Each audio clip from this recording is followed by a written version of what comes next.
नमस्कार दोस्तों, मेरा नाम ज्योति चंदानी है। आज हम नेट के सिलेबस के अंतर्गत मुंशी प्रेमचंद जी की कहानी ईदगाह का वाचन करेंगे और उससे जुड़े हुए कुछ महत्वपूर्ण तथ्यों पर प्रकाश डालेंगे।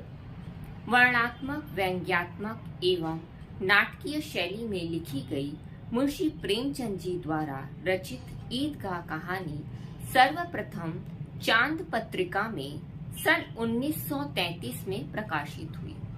कुछ नेट के संदर्भ में जो मुख्य बिंदु हैं, जैसे कि कब कौन कहानी प्रकाशित हो रही है और किस पत्रिका में प्रकाशित हो रही है, ये सब छोटे छोटे क्वेश्चन उसमें महत्वपूर्ण रूप से पूछे जाते हैं। इसलिए ये जब मैं बता रही हूँ तो आप कहीं इसे नोट कर लें ताकि परीक्षा के दृष्टिकोण से ये आपको उपयोगी सिद्ध हो सके।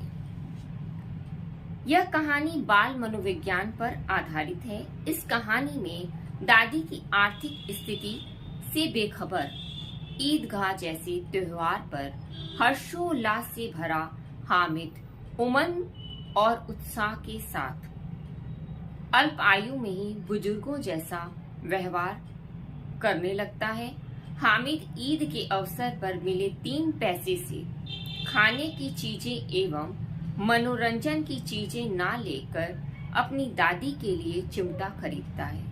ये बाल मनोविज्ञान पर इसलिए आधारित है क्योंकि एक छोटा सा बच्चा जहाँ मेले में वो घूमने जाता है, इतने सारे उसके लिए सामान रहते हैं, खाने के सामान बहुत अच्छे रहते हैं, खिलौने रहते हैं, जो उसके संग के साथी रहते हैं वो भी इन सारी चीजों के प्रति आकर्षित होते हैं। परंतु ये उन सब चीजों को देखते हुए उसे बहुत ही लिप्सा की भावना आती भी है, उसे लेना भी वो चाहता है, लेकिन अंततः उसकी जो मन की जो भावना है वो अपने दादी के ऊपर करुणा और दया आने लगती है। उसे ऐसा लगता है कि यदि मैं कोई सामान खरीदता हूँ तो वो तो जो आज या कल खिलौना टूट जाएगा, लेकिन दादी का हाथ जो कि वो रोटी सेकती हैं तो उनका हाथ जल जाता है। तो वो छोटा सा बच्चा इतनी गंभीर बात को, बुजुर्गों का व्यवहार इसलिए कहा गया है क्योंकि अक्सर ऐसे व्यवहार की अपेक्षा हम बड़े बुजुर्गों से करते हैं। एक नन्हा सा बच्चा जिसके माता पिता भी नहीं है, जिसकी दादी उसकी देखभाल करती है, अपनी दादी के प्रति इतनी प्रेम और दया और करुणा और सहानुभूति की भावना को व्यक्त करते हुए वो बच्चा मेले में जाता है। बाजार में अपने संग साथियों के जाने के बाद और उन बच्चों के द्वारा ललचाए जाने के बाद भी, क्योंकि सभी बच्चे रहते हैं तो किसी में कोई ईर्ष्या की भावना नहीं होती है, लेकिन चूंकि वो हम बाल जीवन ही ऐसा होता है कि अगर कोई बच्चा कुछ लेता है तो दूसरे बच्चे के हृदय में ये लगता है, ललचाई भावना आई जाती है कि मैं नहीं ले पा रहा हूँ, और वो छोटे बच्चे जो और रहते हैं वो इन्हें ललचाते हैं इसे। लेकिन इसके बावजूद ये सब परिस्थितियों को देखते हुए भी उसका मन ललचता है, लेकिन अंततः उसकी उस प्रेम की जीत होती है जो वो अपने दादी के प्रति करता है।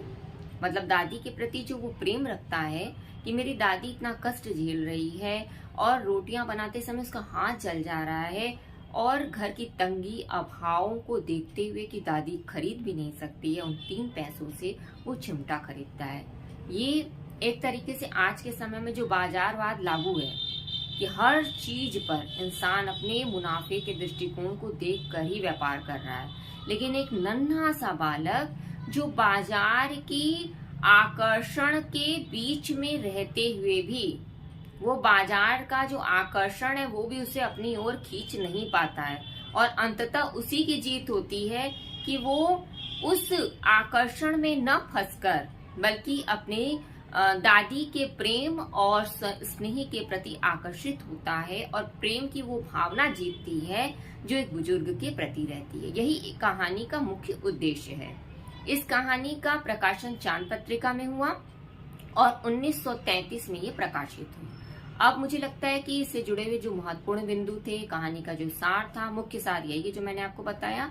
इसके बाद अब हम वाचन करते हैं। इससे जो और भी स्थिति है, जो मुख्य व्याख्या रहेगी या फिर जो भी पात्रों के नाम रहेंगे वो आपको स्पष्ट हो जाएंगे, और एक जगह पर आप उसे नोट करते जाइए ताकि परीक्षा के दृष्टिकोण से, क्योंकि नेट का पेपर मैंने भी दिया है, उसमें कुछ ऐसी छोटे प्रश्न पूछे जाते हैं जो हमें उस समय तत्कालीन याद नहीं आते हैं। कि इसका आंसर ये होगा। क्यों? क्योंकि हम मुख्य तथ्यों पर तो ध्यान दे देते हैं, छोटी छोटी बातों पे हम ध्यान देते नहीं है। और एक एक क्वेश्चन की कीमत नेट के पेपर के दृष्टिकोण से बहुत अधिक है। तो अब वाचन में कर रही हूँ, आप जो भी महत्वपूर्ण चीजें हैं मैं बताने की चेष्टा करूंगी, लेकिन फिर भी आप एक जगह पर उसे नोट करते जाइए। रमजान के पूरे 30 रोजों के बाद आज ईद आई है, मतलब ईद का त्योहार है जो कि रमजान के 30 रोजों के बाद आता है। कितना मनोहर, कितना सुहाना प्रभात है। वृक्षों पर कुछ अजीब हरियाली है, खेतों में कुछ अजीब रौनक है, आसमान पर कुछ अजीब लालिमा है। आज का सूर्य देखो कितना प्यारा, कितना शीतल है, मानो संसार को ईद की बधाई दे रहा है। गांव में कितनी हलचल है, ईदगाह जाने की तैयारियां हो रही हैं। किसी के कुर्ते पे बटन नहीं है, पड़ोस के घर से सुई धागा लेने दौड़ा जा रहा है। किसी के जूते कड़े हो गए हैं, उनमें तेल डालने के लिए तेली के घर भागा जाता है। जल्दी जल्दी बैलों को सानी पानी दो, ईदगाह से लौटते लौटते दोपहर हो जाएगी। सब ईदगाह में जाने की तैयारी कर रहे हैं और उससे पहले के जो कार्य हैं उन सबको निपटाने की तैयारी कर रहे हैं। 3 कोस का पैदल रास्ता, ईदगाह जाने के लिए 3 कोस का पैदल रास्ता, फिर सैकड़ों आदमियों से मिलना, भेंट करना, दोपहर के पहले लौटना असंभव है। लड़के सबसे ज्यादा प्रसन्न हैं। किसी ने एक रोजा रखा, वह भी दोपहर तक, किसी ने वह भी नहीं, लेकिन ईदगाह जाने की खुशी उनके हिस्से की चीज है। रोजे बड़े बूढ़ों के लिए होंगे, उनके लिए तो ईद है। रोज ईद का नाम रटते थे, आज वह आ गई। बच्चों के मन में प्रसन्नता है कि ईद आ गई, क्योंकि बच्चों का रोजा से बच्चे रोजा को नहीं समझ रहे हैं, वो ईद के उत्सव और उमंग को समझ रहे हैं, और वही उनके लिए खुशी का पर्व है। अब जल्दी पड़ी है कि लोग ईदगाह क्यों नहीं चलते। बच्चों को अब जल्द पड़ी है कि लोग ईदगाह क्यों नहीं चलते। इन्हें गृहस्थी की चिंताओं से क्या प्रयोजन। ये बच्चे क्या जाने कि गृहस्थी की क्या जिम्मेदारियां होती हैं। इनका बाल मनोविज्ञान तो इन्हें आनंद की ओर आकर्षित करता है। सेवइयों के लिए दूध और शक्कर घर में है या नहीं, इनकी बला से ये तो समय खाएंगे। वह क्या जाने कि अब्बा जान क्यों बदोहास चौधरी कायम अली के घर दौड़े जा रहे हैं। उन्हें क्या खबर कि चौधरी आज आंखें बदल ले तो यह सारी ईद ही मुहर्रम हो जाए। उनकी अपनी जेबों में तो कुबेर का धन भरा हुआ है, बार बार जेब से अपना खजाना निकाल कर गिनते हैं और खुश होकर फिर रख देते हैं। महमूद गिनता है 1, 2, 10, 12, उसके पास 12 पैसे हैं। अब देखिए ये महत्वपूर्ण तथ्य है, और एक बार ये क्वेश्चन पूछा भी गया है कि महमूद के पास कितने रुपए थे, तो महमूद के पास 12 पैसे थे। मोहसिन के पास 1, 2, 3, 8, 9, 15 पैसे हैं। महमूद के पास, याद रखिएगा, महमूद के पास 12 पैसे हैं और मोहसिन के पास 15 पैसे हैं। इन्हीं अनगिनत पैसों में अनगिनत चीजें लाएंगे, खिलौने, मिठाइयां, बिगुल, गेंद और न जाने क्या क्या। और सबसे ज्यादा प्रसन्न है हामिद। वह 4 साल का गरीब सूरत दुबला पतला लड़का, जिसका बाप गत वर्ष हैजे की भेंट हो गया और माँ न जाने क्यों पीली होती होती एक दिन मर गई। किसी को पता न चला क्या बीमारी है। हामिद, जिसका बाप 1-2 वर्षों पहले उन्हें हैजा हो गया, जिसकी वजह से उनका देहांत हो गया, और इसी दुख के कारण उसकी माँ भी किसी बीमारी की वजह से वो भी नहीं रही। नहीं जाने कि क्या उन्हें कौन सी बीमारी ऐसी होगी जिसकी वजह से उनका भी देहांत हो गया। ये हामिद, जिसकी उम्र 4-5 साल की ही है, कहती भी थी, कौन सुनने वाला था। दिल पर जो कुछ बीतती वह दिल में ही सहती थी। अपनी माँ के लिए है कि वो कहती भी बहुत कुछ थी, हामिद की माँ, लेकिन कौन सुनने वाला था। दिल पर जो कुछ बीतती थी वह दिल में ही सहती थी, और जब न सहा गया तो वह संसार से विदा हो गई। अब हामिद अपनी बूढ़ी दादी अमीना की गोद में सोता है और उतना ही प्रसन्न है। अब हामिद के पिता भी नहीं है, जो हैजे के कारण जिनका देहांत हो गया। माँ भी उसी दुख में मर गई। अब वो अपनी बूढ़ी दादी आमीना के साथ रहता है और वही उसका पालन पोषण करती है। उसके अब्बा जान रुपए कमाने गए हैं, बहुत सी थैलियां लेकर आएंगे। अम्मी जान अल्लाह मियाँ के घर से उसके लिए बड़ी अच्छी अच्छी चीजें लाने गई हैं, इसलिए हामिद प्रसन्न है। हामिद को अपने माँ बाप के देहांत की खबर नहीं है। वो 4-5 साल का बच्चा क्या समझेगा कि मरना क्या होता है, और उसे क्या ये बताया जाएगा। उसे तो यही बताया गया है कि उसके पिता जो हैं वो अल्लाह मियाँ के पास गए हैं और उसकी माँ भी बड़ी बड़ी सुंदर चीजें उसके लिए लेकर आएंगी। वो कल्पना का जो संसार है उसी में वो गोते लगाता रहता है, यही सोचकर कि उसकी माँ और पिता एक दिन जरूर आएंगे। इसलिए हामिद प्रसन्न है। आशा तो बड़ी चीज है, और फिर बच्चों की आशा, उसकी कल्पना तो राई का पर्वत बना लेती है। हामिद के पाँव में जूते नहीं है, सिर में एक पुरानी धुरानी टोपी है जिसका गोटा काला पड़ गया है। फिर वह प्रसन्न है। जब उसके अब्बाजान थैलियां और अम्मी जान न्यायमतें लेकर आएंगी तो वह दिल के अरमान निकाल लेगा। तब देखेगा महमूद, मोहसिन, नूर्रे और सम्मी कहाँ से उतने पैसे निकालेंगे। ये सारे बच्चों के पास जिनका भी नाम लिया जा रहा है कि महमूद है, मोहसिन है, नूरे है, सम्मी है, इन सब के पास हामिद से ज्यादा पैसे थे, और ये बाजार में बहुत ज्यादा वस्तुएं ले पा रहे थे क्योंकि इसके पास ज्यादा पैसे इन लोगों के पास थे, और ये उन पैसों से जो सामान ले रहे थे, क्योंकि बच्चे थे, आपस में एक दूसरे को ललचाने का कार्य कर रहे थे। हामिद को वो अपने पैसों से, अपने सामानों से ललचा रहे थे। हामिद भीतर जाकर दादी से कहता है, तुम डरना नहीं अम्मा, मैं सबसे पहले आऊंगा, बिल्कुल न डरना। सोचिए, एक छोटा सा बच्चा, उसकी भावना कितनी सुदृढ़ और कितना साहस उसके भीतर भरा है कि वो अपनी बूढ़ी दादी को आश्वासन दे रहा है कि तुम मत डरना। अमीना का दिल कचोट रहा है। गांव के बच्चे अपने अपने बाप के साथ जा रहे हैं। हामिद का बाप अमीना के सिवा और कौन है? उसकी दादी अमीना, उसके सिवा उसका और इस दुनिया में कौन है? उसे कैसे अकेले में ले जाने दे? उस भीड़ भाड़ में बच्चा कहीं खो जाए तो क्या हो? नहीं, अमीना उसे यूं ना जाने देगी। नन्ही सी जान, 3 कोस चलेगा कैसे? 3 कोस उसे जाना था। अमीना ये सोचकर घबरा रही थी कि वो 3 कोस कैसे चलेगा, एक नन्ही सी तो जान है। पैर में छाले पड़ जाएंगे, जूते भी नहीं है। वह थोड़ी थोड़ी दूर पर उसे गोद ले लेगी, लेकिन यहाँ सवैया कौन पकाएगा? उसे सवैया पकाना था। उसे लग रहा था कि अगर वो साथ जाए तो 3 कोस का जो सफर है वो उसे गोदी में लेकर चल जाएगी, लेकिन इधर सवैया कौन पकाएगा? पैसे होते तो लौटते लौटते सब सामग्री जमा करके झटपट बना लेती। यहाँ तो घंटों चीजें जमा करते लगेंगे। मांग का ही तो क्या भरोसा ठहरा। उस दिन फहीमन के कपड़े सिले थे, 8 आने पैसे मिले थे। उस अठन्नी को ईमान की तरह बचाती चली आती थी इसी ईद के लिए, लेकिन कल ग्वालन सिर पर सवार हो गई तो क्या करती? हामिद के लिए कुछ नहीं है तो 2 पैसे का दूध तो होना ही चाहिए। अब तो कुल 2 आने पैसे बच रहे हैं। 3 पैसे हामिद के जेब में, 5 अमीना के बटुए में, और यही तो बिसात है और ईद का त्योहार। अल्लाह ही बेड़ा पार लगाए। धोबन, नाइन और मेहरतानी, चूड़ी हारिन सभी तो आएंगी, सभी को सेवैयाँ चाहिए। जब सेवैयाँ बनती है तो बनने के बाद सबको जो बांटा भी जाता है। तो यही अमीना सोच रही है कि सेवैयाँ बनेंगी और पैसे भी इतने नहीं है, मुझे सब कुछ जुटाना पड़ेगा और सबको देना भी पड़ेगा। तो कैसे ये ईश्वरी, ये अल्लाह ही मदद करे।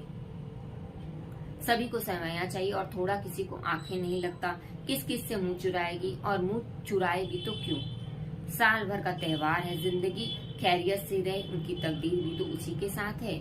बच्चे को खुदा सलामत रखे, ये दिन भी कट जाएंगे। गांव से मेला चला और बच्चों के साथ हामिद भी जा रहा था। कभी सबके सब दौड़कर आगे निकल जाते, फिर किसी पेड़ के नीचे खड़े होकर साथ वालों का इंतजार करते। ये लोग क्यों इतना धीरे धीरे चल रहे हैं? हामिद के पैरों में तो जैसे पर लग गए हैं। वो कभी थक ही नहीं सकता। शहर का दामन आ गया। सड़क के दोनों ओर अमीरों के बगीचे हैं, पक्की चारों दीवारियां बनी हुई हैं, पेड़ों में आम और लीचियां लगी हुई हैं। कभी कभी कोई लड़का कंकड़ी उठाकर आम पर निशाना लगाता है। माली अंदर से गाली देता हुआ निकलता है। लड़के वहां से एक छलांग पर हैं, खूब हंस रहे हैं। माली को कैसा उल्लू बनाया। बड़ी बड़ी इमारतें आने लगी। यह अदालत है, यह कॉलेज है, यह क्लब है, ये क्लब घर है। इतने बड़े कॉलेज में इतने लड़के पढ़ते होंगे। सब लड़के नहीं है जी, बड़े बड़े आदमी हैं। सच उनकी बड़ी बड़ी मूछें हैं। ये बाल मनोविज्ञान है कि बच्चे की कॉलेज को देखकर इस तरह का अनुमान लगा रहे हैं। इतने बड़े हो गए, अभी तक पढ़ते जाते हैं। उनके मन में आ रहा है कि इतने बड़े बड़े लड़के हो गए जिनकी मूछें निकल गई हैं और अभी भी ये लोग पढ़ते ही जा रहे हैं। और क्या करेंगे इतना पढ़कर। हामिद के मदरसे में तो 2-3 बड़े बड़े लड़के हैं, बिल्कुल 3 कौड़ी के, रोज मार खाते हैं, काम से जी चुराने वाले। इस जगह भी उसी तरह के लोग होंगे और क्या। घर क्लब में क्या होता है सुना है, यहाँ मुर्दे की खोपड़ियां दौड़ती हैं और बड़े बड़े तमाशे होते हैं, किसी को अंदर नहीं जाने देते। और यहाँ शाम को साहब लोग खेलते हैं, बड़े बड़े आदमी खेलते हैं, मूंछों दाढ़ी वाले और मेम खेलती हैं। सच हमारी अम्मा को वह दे दो तो क्या नाम है, बैठ तो उसे पकड़ ही ना सके, घुमाते ही लुढ़क जाए। महमूद ने कहा, हमारी अम्मी जान का तो हाथ कांपने लगे, अल्लाह कसम। मोहसिन बोला, अम्मी मानो आटा पीस डालती, जरा सी बैट पकड़ लेगी तो हाथ कांपने लगे। सैकड़ों घड़े पानी रोज निकालती है, जरा 5 घड़े तो मेरी भैंस पी जाती है। किसी मैम को 1 घड़ा पानी भरना पड़े तो आंखों तले अंधेरा आ जाए। वो अपनी माँ का उदाहरण देता है कि अगर वो जितने घड़े पानी भर कर लाती है, अगर ये किसी मैम को घड़ा पानी भरना पड़े तो उसकी आंखों तले अंधेरा हो जाए। महमूद, लेकिन दौड़ती तो नहीं, उछल कूद तो नहीं कर सकती। मोहसिन, हाँ उछल कूद नहीं कर सकती, लेकिन उस दिन मेरी गाय खुल गई थी, चौधरी के खेत में जा पड़ी थी तो अम्मा इतनी तेज दौड़ी कि मैं उन्हें न पा सका। सच। आगे चले। हलवाइयों की दुकानें शुरू हुई, आज खूब सजी हुई हैं। इतनी मिठाइयाँ कौन खाता है, देखो ना एक एक दुकान पर मनो होंगी। सुना है रात को जिन आकर खरीद ले जाते हैं। अब्बा कहते थे आधी रात को एक आदमी हर दुकान पर जाता है और जितना माल बचा होता है वह तुलवा लेता है और सचमुच के रुपए देता है, बिल्कुल ऐसे ही रुपए। हामिद को यकीन न आया, ऐसे रुपए जिन्नात कहाँ से मिले होंगे जिन्नात को। मोहसिन ने कहा, जिन्नात को रुपए की क्या कमी, जिस खजाने में चाहे चले जाए। लोहे के दरवाजे तक उन्हें नहीं रोक सकते। जरा आप हैं किस फेर में। हीरे जवाहरत तक उनके पास रहते हैं, जिससे खुश हो जाए उसे टोकरों की जवाहरत दे दें। अभी यहीं बैठे हैं, 5 मिनट में कलकत्ता पहुंच जाएं। आबिद ने फिर पूछा, जिन्नात तो बहुत बड़े बड़े होते होंगे। मौसी, एक आसमान के बराबर होता है जी। जमीन पर खड़ा हो जाए तो उसका सिर आसमान में जा लगे, मगर चाहे तो एक लोटे में घुस जाए। आमिद, लोग उन्हें कैसे खुश करते होंगे, कोई मुझे वह मंत्र बता दे तो एक जिन को खुश कर लूं मैं। मोहसिन, अब यह तो मैं नहीं जानता, लेकिन चौधरी साहब के काबू में बहुत से जिन्नात हैं। कोई चीज चोरी हो जाए, चौधरी साहब उसका पता लगा और चोर का नाम भी बता देंगे। कोई चीज चोरी हो जाए तो चौधरी साहब उसका पता भी लगाएंगे और चोरों का नाम भी बता देंगे। जुमराती का बछवा उस दिन खो गया था, चौधरी ने तुरंत बता दिया कि मवेशी खाने में है और वह मिल गया। जिन्नात आकर उन्हें सारी जहान की खबरें दे जाते हैं। अब उसकी समझ में आ गया कि चौधरी के पास क्यों इतना धन है और क्यों उनका इतना सम्मान है। आगे चले, यह पुलिस लाइन है, यही सब कांस्टेबल कवायद करते हैं। रैट एंड फोर रात को बेचारे घूम घूम कर पहरा देते हैं, कहीं चोरियां न हो जाए। मोहसिन ने प्रतिवाद किया, यह कांस्टेबल पहरा देते हैं तभी तुम बहुत जानते हो। अजी हजरत यही चोरी कराते हैं, शहर के जितने चोर डाकू हैं सब इनसे मिले रहते हैं। रात को ये लोग चोरों से कहते हैं चोरी करो और आप दूसरे मोहल्ले में जाकर जागते रहो पुकारते हैं। लेकिन यहाँ पर व्यवस्था पर व्यंग भी किया गया है कि एक तरफ कहा जाता है कि चोरी करो और दूसरे तरफ कहा जाता है कि जागते रहो। जब भी इन लोगों के पास इतने रुपए आते हैं, मेरे मामू एक थाने में कांस्टेबल हैं, 20 रुपया महीना पाते हैं, लेकिन 50 रुपए घर बेचते हैं। अल्लाह कसम, मैंने एक बार पूछा, मामू आप इतने रुपए कहाँ से पाते हैं? हंस कर कहने लगे, बेटा अल्लाह देता है। फिर आप ही बोले, हम लोग चाहे तो एक दिन में लाखों मार जाएं, हम तो इतना ही लेते हैं जिसमें अपने बदनामी न हो और नौकरी न चल जाए। मतलब यहाँ पर हमारी व्यवस्था पर व्यंग किया गया है। ये जो भ्रष्टाचार और घूसखोरी होती है ना समाज में, उस पर व्यंग किया गया है कि किस तरह से कांस्टेबल साहब जो 20 रुपए पाते हैं महीना और 50 रुपए अपने घर में बेचते हैं। तो ये कैसे होगा? भ्रष्टाचार करने से, घुसखोरी करने से, गलत तरीके से कार्य करने से, चोरी करवाने से। हामिद ने पूछा, यह लोग चोरी करवाते हैं तो इन्हें पकड़ता कोई क्यों नहीं है? मोहसिन उनकी नादानी पर दया दिखाकर बोला, अरे पागल, इन्हें कौन पकड़ेगा? पकड़ने वाले तो यह खुद है, लेकिन अल्लाह इन्हें सजा भी खूब देता है। हराम का माल हराम में जाता है। थोड़े ही दिन में मामू के घर में आग लग गई, सारी लेई पूंजी जल गई, बर्तन तक न बचा। कई दिन पेड़ के नीचे सोए, अल्लाह कसम। पेड़ के नीचे, फिर न जाने कहां से 100 कर्ज लाए तो बर्तन भाड़े आए। हामिद 100 तो 50 से ज्यादा होते हैं, कहाँ 50 कहाँ 100। 50 एक थैली भर होता है, 100 तो 2 थैलियों में भी ना आवे। अब बस्ती घनी होने लगी थी। ईदगाह जाने वालों की टोलियां नजर आने लगी, एक एक भड़कीले वस्त्र पहने हुए, कोई इक्के तांगे पर सवार, कोई मोटर पर, सभी इत्र में बसे, सभी के दिलों में उमंग और उत्साह। ग्रामीणों का यह छोटा सा दल अपनी विपन्नता से बेखबर संतोष और धैर्य में मग्न चला आ रहा था। ग्रामीणों बच्चों का जो ये दिल चाह रहा था, जिसमें मोहसिन थे, हामिद था और नूरे थी, सम्मी थे, तो ये सब जो है ना अपनी विपन्नता और अभाव से बिल्कुल बेखबर थे। इन्हें संपन्नता क्या होती, विपन्नता क्या होती, बिल्कुल भी जानकारी नहीं थी। और कैसे जानकारी हो, छोटे छोटे बच्चे ही तो थे, वो तो बस उमंग और उत्साह के साथ ईद मनाने जा रहे थे। जिस चीज की ओर ताकते ताकते ही रह जाते और पीछे से बार बार हॉर्न की आवाज होने पर भी न चेतते। हामिद तो मोटर के नीचे जाते जाते बचा। सहसा ईदगाह नजर आई। ऊपर इमली के घने वृक्षों की छाया है, नीचे पक्का फर्श है जिस पर जाजिम बिछा हुआ और रोजेदारों की पंक्तियां एक के पीछे एक न जाने कहां तक चली गई हैं। पक्की जगत के नीचे जहां जाजिम भी नहीं है, नए आने वाले आकर पीछे कतार में खड़े हो जाते हैं। आगे जगह नहीं है, यहाँ कोई धन और पद नहीं देखता। इस्लाम की निगाह में सब बराबर हैं। इन ग्रामीणों ने भी वजू किया, पिछली पंक्ति में खड़े हो गए। कितना सुंदर संचालन है, कितनी सुंदर व्यवस्था। लाखों सिर एक साथ सिजदे में झुक जाते हैं। सचमुच कितना अच्छा लगता है कि सब जब ईदगाह जब बनती है और सब जाते हैं तो वहाँ पे एक साथ जो सर झुकाकर पंक्तियां बनाकर सब झुकते हैं, तो वो देखकर कितना अच्छा लगता है, कितनी एकता और भाईचारे का वो संदेश देता है। सब एक साथ झुकते हैं, एक साथ घुटनों के बल पर बैठ जाते हैं। कई बार यही क्रियाएं होती, जैसे बिजली की लाखों बत्तियां एक साथ प्रदीप्त हों और एक साथ बुझ जाएं, और यही क्रम चलता रहे।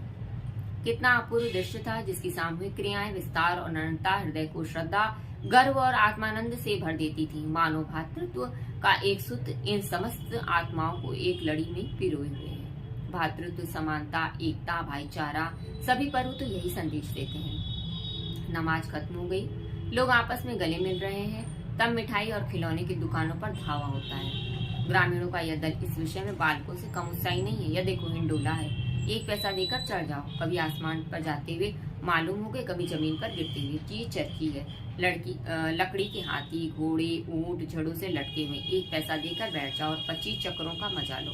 महमूद और मोहसिन और नूर और सम्मी इन घोड़ों और ऊँटों पर बैठते हैं।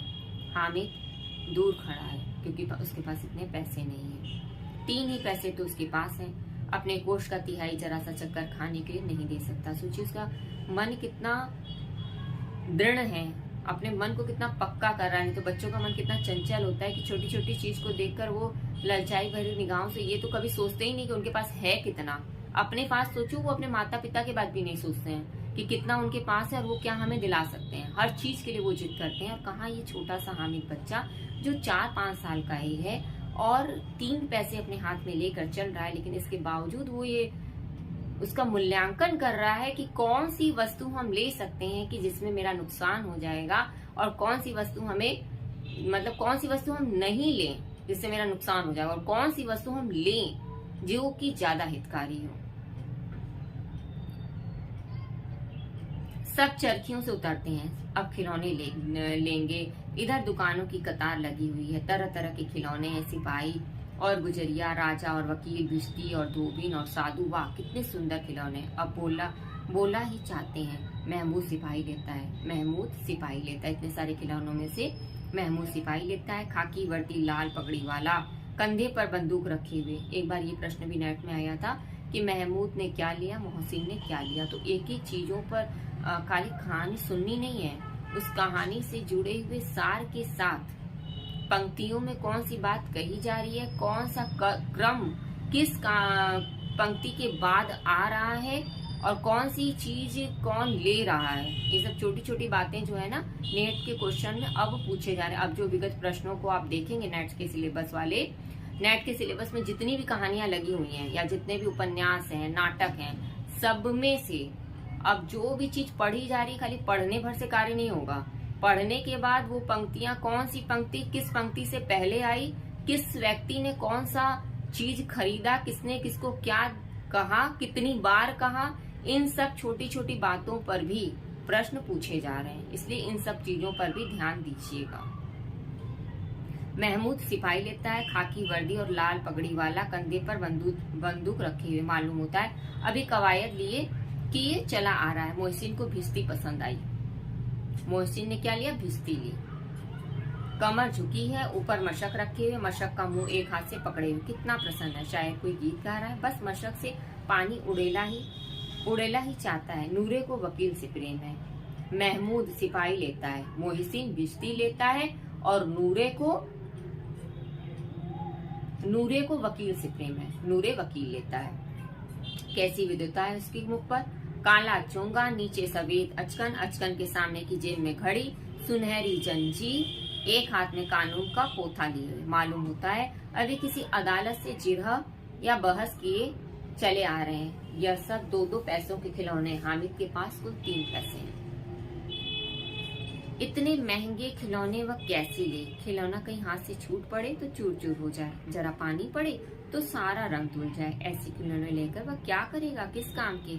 हामिद स्वयं में ही हर एक वस्तु का मूल्यांकन करता है कि उसको वो लेगा और वो तो नाश हो जाएगी। तो ऐसी वस्तु लेकर वो क्या करेगा? पैसे भी जाएंगे और वस्तु का भी स्थायित्व नहीं रहेगा, किसी काम की नहीं रहेगी। वो किसी भी वस्तु को लेने से पहले उसकी उपयोगिता पर ध्यान दे रहा है, जो कि बड़े बुजुर्ग देते हैं या उम्र में बड़े लोग देते हैं। हम कुछ भी सामान लेते हैं तो देखते हैं कि हाँ भाई ये लेंगे तो इसमें हमारा ये कुछ दिन चलेगा, इसमें हमारा फायदा होगा, या कोई ये सामान लेंगे तो ये इतना उपयोगी नहीं रहेगा, कुछ दिन में ये टूट जाएगा। ये तो बच्चों से हम उम्मीद ही नहीं कर सकते हैं। लेकिन ये छोटा बच्चा जो 3 पैसे लेकर बाजार जा रहा है, वो भी ऐसे पर्व में जब सारे लोग उमंग से भरे हुए हैं, कुछ न कुछ छोटे बच्चे खरीद रहे हैं, वो इस उम्र में स्वयं को समझा रहा है कि ऐसा सामान लेकर मैं क्या करूंगा। मोहसिन कहता है मेरा भिस्ती रोज पानी दे जाएगा सांझ सवेरे। मोहसिन जो है वो भिस्ती लेता है तो कहता है रोज सवेरे मेरा भिस्ती पानी दे जाएगा सांझ सवेरे। महमूद और मेरा सिपाही घर का पहरा देगा। महमूद ने सिपाही लिया था तो वो कहता है कि मेरा सिपाही जो है वो घर का पहरा देगा। कोई चोर आवेगा तो फौरन बंदूक से फेर कर देगा। नूरे और मेरा वकील खूब मुकदमा लड़ेगा। मोहसिन, ये महमूद और नूरे, इन लोगों ने जो जो खिलौने लिए उसकी वो अपनी तारीफ कर रहे थे। सम्मी और मेरी धोबिन रोज कपड़ा धोएगी। हामिद खिलौनों की निंदा करता है। मिट्टी के ही तो हैं, गिरे तो चकनाचूर हो जाए। लेकिन ललचाई हुई आंखों से खिलौनों को देख रहा है। वो अपने मन को मारता है, अपने मन को वो समझाता है कि ये सब खिलौने तो चकनाचूर हो जाएंगे, लेकिन मन में तो वो बच्चा है ना, उससे भी तो ये होगा ना कि इसको भी तो खेलने की इच्छा होगी ना कि मेरे पास भी वो होने चाहिए, क्योंकि अन्य बच्चे तो वही सारे खिलौने ले रहे हैं। और चाहता है कि जरा देर के लिए उन्हें हाथ में ले सकता। उसके हाथ अनायास से लपकते हैं। लेकिन लड़के इतने त्यागी नहीं होते, विशेषकर अभी नया शौक है। हामिद ललचाता रह जाता